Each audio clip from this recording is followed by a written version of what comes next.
Oke, hari ini kita mau coba bedah satu sumber yang menarik banget ya. Buku Inovasi Jugat. Kita akan fokus ke bab terakhirnya, yang menurut saya paling provokatif. Membangun bangsa Jugat.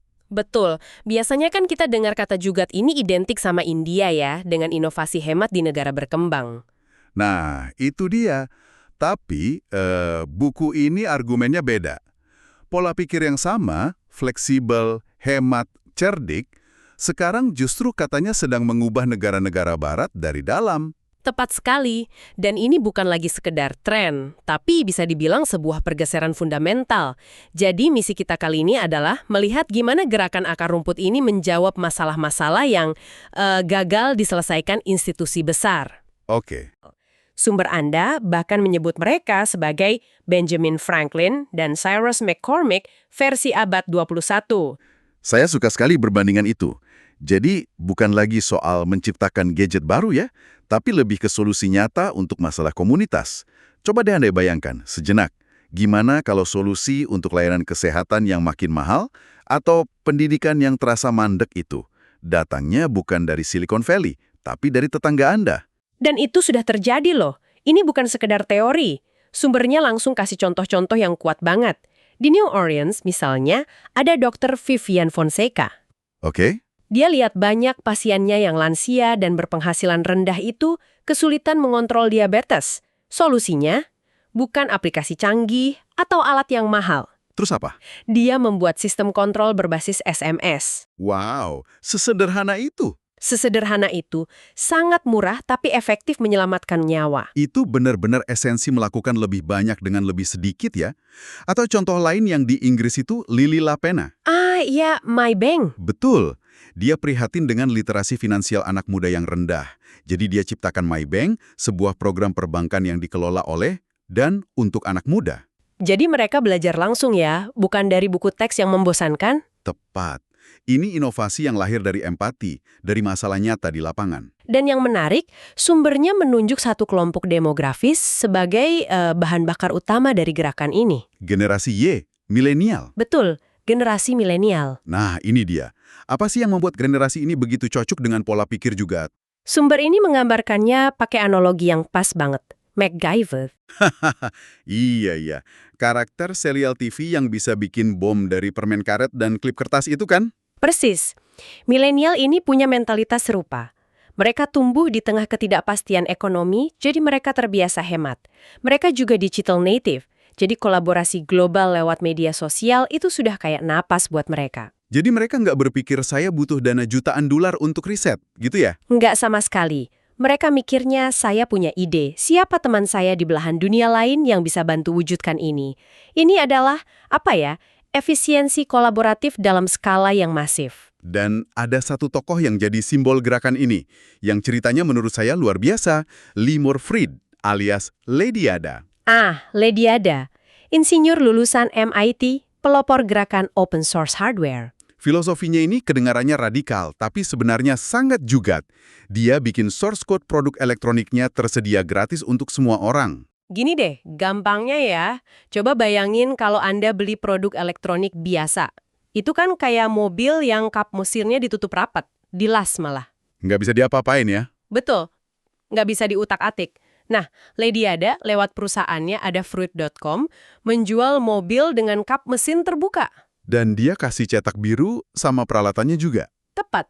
Anda bisa rakit sendiri, modifikasi, perbaiki, dan bahkan berbagi hasil modifikasi Anda dengan orang lain. Ini benar-benar mendemokratisasi teknologi. Kisah paling legendarisnya tentu waktu dia bertarung dengan Microsoft kan? Betul, soal Kinect. Waktu itu Microsoft merilis Kinect, sensor gerak untuk Xbox. Tapi komunitas hacker dan seniman lihat potensi alat ini jauh di luar game. Iya, tapi Microsoft menguncinya. Nah, apa yang Lady Ada lakukan? Dia nawarin hadiah uang buat siapa saja yang bisa meretas Kinect dan membuat driver open source-nya. Sebuah tantangan terbuka untuk raksasa teknologi. Dan awalnya Microsoft marah besar kan? Oh, marah besar. Mereka mengeluarkan pernyataan keras, mengancam akan menindak secara hukum. Tapi komunitas ini nggak gentar. Dan dalam hitungan hari, berhasil. Berhasil. Tunggu. Ini artinya, Microsoft secara nggak langsung mempekerjakan ribuan hacker di seluruh dunia secara gratis dong ya? Untuk menyelesaikan masalah yang bahkan nggak mereka pikirkan, Cerdik sekali. Persis, dan disinilah titik baliknya. Microsoft dihadapkan pada pilihan, terus melawan arus dan terlihat kaku, atau ya sudah, akui kekalahan dan rangkul inovasi komunitas ini. Dan mereka memilih yang kedua. Mereka memilih yang kedua, mereka akhirnya mengakui kalau driver open source buatan komunitas itu kualitasnya sangat tinggi. Majalah Wired bahkan sampai nulis kalau ini jenis inovasi yang dulu hanya bisa muncul dari laboratorium R&D beranggaran besar. Microsoft dapat R&D kelas dunia, praktis tanpa biaya. Luar biasa. Dan ini membuktikan model bisnisnya berhasil. Ada Fruit.com sudah menjual kit dan komponennya ke ratusan ribu pelanggan. Ini bukan cuma idealisme. Tapi juga bisnis yang nyata dan berkelanjutan. Oke, dari kisah Lady Ada, kita lihat gimana pola pikir ini bisa mendisrupsi industri teknologi. Tapi saya penasaran, gimana prinsip yang sama diterapkan untuk masalah sosial yang jauh lebih rumit, kayak pendidikan atau layanan kesehatan. Nah, disitulah kekuatan sejati juga terlihat. Karena prinsip dasarnya mencari peluang dalam keterbatasan, fokus pada nilai dan berpikir fleksibel, itu bisa diterapkan di mana saja. Sumber Anda membedahnya ke dalam beberapa sektor kunci di Barat. Oke, kita mulai dari pendidikan. Contoh utamanya Khan Academy. Semua orang tahu Khan Academy, tapi mungkin nggak melihatnya dari kacamata juga. Tepat. Coba pikirkan deh, apa masalah terbesar di kelas tradisional? Kecepatan belajar yang seragam. Nah, ada siswa yang cepat bosan, ada yang tertinggal. Khan Academy membongkar itu. Dengan video-video pendek dan latihan interaktif, setiap siswa bisa belajar dengan kecepatan mereka sendiri. Ini solusi yang memberikan nilai pendidikan yang jauh lebih personal dan efektif ya. Dan dengan biaya yang nyaris nol. Nggak heran Bill Gates menyebutnya sekilas gambaran masa depan pendidikan. Oke, lanjut ke layanan kesehatan. Ini masalah raksasa di Amerika. Biaya membengkak, jutaan orang tanpa asuransi. Di mana Jugat masuk? Solusinya seringkali datang bukan dari teknologi medis baru yang mahal, tapi dari perbaikan proses yang cerdas. Sumber Anda menyoroti Donald Berwick. Waktu dia memimpin Centers for Medicare and Medicaid Services, dia mendorong rumah sakit untuk mengubah fokus. Dari dibayar berdasarkan jumlah prosedur. Dan ada satu contoh favorit saya dari buku ini, yang paling low-tech malah. Yang di Atlanta itu ya? Iya, cerita soal rumah sakit anak yang bikin zona tenang. Ya, ini luar biasa. Masalahnya kan perawat sering bikin kesalahan waktu menyiapkan obat karena terlalu banyak gangguan. Solusinya? Bukan sistem komputer jutaan dolar. Bukan. Mereka hanya menetapkan sebuah area kecil di sekitar meja obat sebagai zona tenang. Nggak boleh ada yang ganggu. Sebuah kesepakatan sederhana. Dan hasilnya, kesalahan pemberian obat turun drastis. Itu luar biasa. Solusinya bukan aplikasi, bukan robot, cuma kesepakatan jangan ganggu perawat di area ini.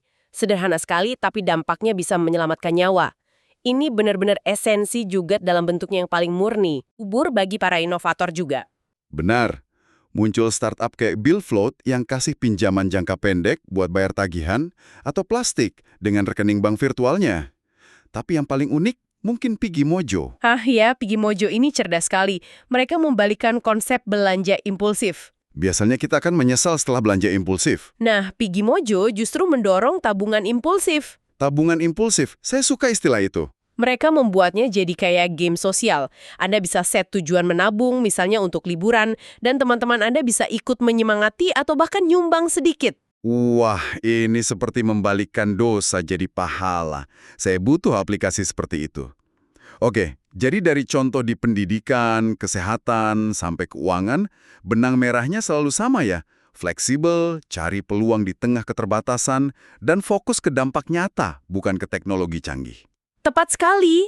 Anda sudah menangkap intisarinya. Saya jadi penasaran, dengan semua inovasi keren yang muncul dari bawah ini, apa para pemain besar kayak pemerintah atau universitas cuma nonton saja? Atau mereka mulai sadar dan ikut turun tangan? Nah, ini bagian yang paling krusial dari argumen bangsa Jugat. Jawabannya, iya. Mereka tidak hanya sadar, mereka mulai aktif mendukung. Ada pengakuan yang semakin besar bahwa model inovasi top-down yang lambat dan mahal itu nggak cukup lagi. Semacam krisis kepercayaan pada inovasi gaya lama gitu ya? Bisa dibilang begitu. Institusi besar sadar mereka butuh energi dan ide-ide segar dari akar rumput.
Wah, ini seperti membalikkan dosa jadi pahala.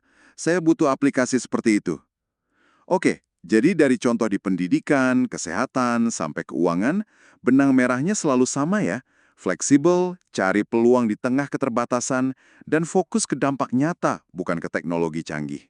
Tepat sekali. Anda sudah menangkap intisarinya. Saya jadi penasaran, dengan semua inovasi keren yang muncul dari bawah ini, apa para pemain besar kayak pemerintah atau universitas cuma nonton saja, atau mereka mulai sadar dan ikut turun tangan? Nah, ini bagian yang paling krusial dari argumen bangsa Jugat. Jawabannya, ya. Mereka tidak hanya sadar, mereka mulai aktif mendukung. Ada pengakuan yang semakin besar bahwa model inovasi top-down yang lambat dan mahal itu nggak cukup lagi. Semacam krisis kepercayaan pada inovasi gaya lama gitu ya? Bisa dibilang begitu. Institusi besar sadar mereka butuh energi dan ide-ide segar dari akar rumput. Di Amerika misalnya, sumber Anda menyoroti inisiatif pemerintahan Obama. White House Office of Social Innovation and Civic Participation. Namanya terdengar birokratis ya. Iya, tapi misinya sangat jelas, mendorong inovasi bottom-up. Presiden Obama sendiri dikutip bilang, solusi terbaik tidak datang dari atas ke bawah. Solusi itu datang dari bawah ke atas. Dan cara mereka melakukannya pun inovatif. Mereka menciptakan apa yang disebut Social Innovation Fund. Yang kemitraan publik swasta itu ya? Tepat.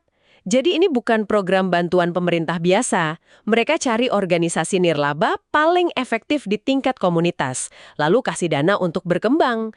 Pendekatannya itu wortel, bukan tongkat. Memberi insentif, bukan memaksakan regulasi dari atas. Nah, pola yang mirip-mirip kan juga ada di Inggris ya, dengan konsep Big Society-nya David Cameron. Betul. Tujuannya mirip, memberdayakan komunitas. Tapi, sebentar, bukannya itu juga banyak dikritik? Kayak, ini pemerintah cuma mau lepas tangan aja gitu. Pemberdayaan tapi sebenarnya membebankan ke warga. Itu kritik yang sangat valid, dan sumber ini pun secara tidak langsung menyinggungnya. Ini adalah semacam tali tipis yang harus diseberangi. Di satu sisi, pemberdayaan komunitas itu positif. Di sisi lain, pemerintah nggak boleh menjadikan ini alasan untuk memotong layanan publik yang esensial. Jadi kuncinya di keseimbangan itu ya, antara dukungan dari atas dan energi dari bawah. Benar. Bagaimana dengan dunia akademis? Apakah mereka juga beradaptasi? Oh, tentu saja. Universitas-universitas ternama sedang berlomba-lomba mempersiapkan generasi inovator Jugat berikutnya. Sainsford punya program Entrepreneurial Design for Extreme Affordability. Tujuannya sangat mulia. Apa tujuannya? Memperbaiki ketidakseimbangan di mana 90% desainer dan insinyur di dunia itu merancang produk hanya untuk 10% populasi terkaya. Dan dari program inilah lahir produk-produk luar biasa seperti penghangat bayi Embrace, itu kan? Inkubator portable berbiaya sangat rendah. Betul, yang telah menyelamatkan ribuan bayi prematur. Lalu ada Santa Clara University dengan Frugal Innovation Labs mereka. Uniknya, mereka nggak cuma ngajarin rekayasa, tapi juga antropologi dan sosiologi. Supaya para insinyur paham konteks sosial budaya dari solusi yang mereka ciptakan. Tepat. Tapi yang paling mengejutkan mungkin program dari University of Cambridge di Inggris. Apa yang mereka lakukan? Mereka punya Inclusive Design Program. Dan mereka menguji cobakannya pada siswa SMP, usia 11-14 tahun. Tunggu, anak umur 11 tahun? Kenapa mereka diajari hal serumit ini? Saya kira ini materi kuliah S2. Nah, ini yang menarik. Menurut para peneliti di Cambridge, anak-anak pada usia itu berada di puncak kemampuan pemikiran divergen. Maksudnya? Mereka belum terkungkung oleh cara berpikir linear kayak orang dewasa. Mereka bisa dengan bebas menghubungkan ide-ide yang tampaknya nggak berhubungan untuk menciptakan solusi orisinal. Dalam program ini, mereka ditantang untuk merancang produk bagi populasi lansia. Dan hasilnya, ide-ide yang segar dan sangat inovatif. Wow, jadi ini cara menanamkan DNA Jugat sejak dini ya? Benar sekali. Jadi kesimpulannya, pola pikir Jugat ini benar-benar sudah meresap, bukan lagi konsep eksotis dari negara berkembang, tapi sudah jadi kekuatan nyata untuk perubahan di Barat. Betul, digerakkan oleh warga biasa, difasilitasi oleh institusi, dan menjawab masalah-masalah paling mendesak yang kita hadapi. Analisis penutupnya bagaimana? Kita sedang menyaksikan sebuah pergeseran paradigma dari inovasi yang terpusat elitis dan mahal menuju model yang terdistribusi, demokratis dan dipimpin oleh komunitas. Dan teknologi, terutama media sosial, berperan sebagai akseleratornya. Iya, iya. Seorang inovator di New Orleans bisa bertukar ide dengan seseorang di London dalam hitungan detik. Penyerbukan silang ide-ide inilah yang punya potensi luar biasa. Untuk menutup pembahasan kita, ada satu pemikiran provokatif dari buku ini yang ingin saya tinggalkan untuk Anda renungkan. Pendiri jaringan Design for America memberikan nasihat ini. Ada cukup banyak masalah untuk dipecahkan tepat di halaman belakang Anda sendiri. Jadi, pertanyaan untuk Anda pikirkan adalah, dengan keahlian dan wawasan kreatif yang Anda miliki, masalah apa di lingkungan sekitar Anda yang bisa Anda perbaiki? Bukan dengan mimpi menciptakan iPod berikutnya, tetapi dengan menciptakan solusi nyata yang dibutuhkan oleh komunitas Anda.